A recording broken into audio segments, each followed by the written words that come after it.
ये जो अनाड़ी प्लम्बर होते हैं ना तो आपके नए घर पुराने घर के पल्ले कुछ छोड़ते हैं, ना आपकी जेब के पल्ले कुछ छोड़ते हैं। उसकी वजह ये है, हमारे अजीज़ ने हमें कॉल की बताया कि हमारे फर्स्ट फ्लोर की छत जो है ना लीक कर कर के उसकी पैरापेट वाल भी तबाह हो गई है, सेम आ गई है उस पे।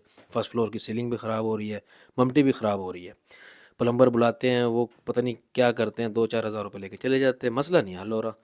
तो उन्होंने कहा कि आप ही कुछ टीम भेजिए। हमने कहा ऐसा भी किया यार। हमने टीम भेजी तो मालूम हुआ कि जो इनका लीकेज के मसले हैं वो टैंक के ओवरफ्लो की वजह से हो रहा है। हालांकि टैंक के अंदर इनका फ्लोट वाल भी लगा हुआ है। फ्लोट वाल तब लगता है जब सोसाइटी के पानी आता हो आपका और वो टैंकी को भर देता हो, और बाद में वो फ्लोट वाल जो है ना बंद कर देता है सप्लाई को जब टैंक एक बार भर जाता है। फ्लोट वाल का ये मकसद होता है। लेकिन अब जब मैंने देखा तो फ्लोट वाल तो इनका ठीक था, तो फ्लोट वाल वर्क कर रहा था, फिर इनका टैंक का पानी राइज किस तरह हो रहा था और वो ओवरफ्लो कैसे हो रहा था। तो मालूम पड़ा है जो इनकी आउटपुट है टैंक की, जो बिल्डिंग के अंदर इनपुट बन रही है, उस पे नो रिटर्न वाल का इस्तेमाल ही नहीं किया।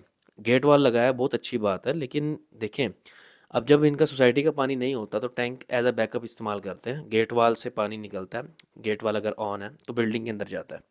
इसी तरह अगर पानी का प्रेशर सोसाइटी की लाइन में तेज़ है तो टैंक आपका भर जाएगा, फ्लोट वाल उसको बंद कर देगा। लेकिन दूसरी लाइन से जो आपकी बिल्डिंग की इनपुट है वहाँ से, क्योंकि नीचे से कॉमन है ये सोसाइटी की लाइन और टैंक की लाइन बिल्डिंग के लाइन के साथ, तो वहाँ से ये रिवर्स जो है ना बैक आपका पानी टैंक के अंदर फीड होना शुरू हो जाता है निचली साइड से, क्योंकि नो रिटर्न वाल तो लगा ही नहीं इन्होंने।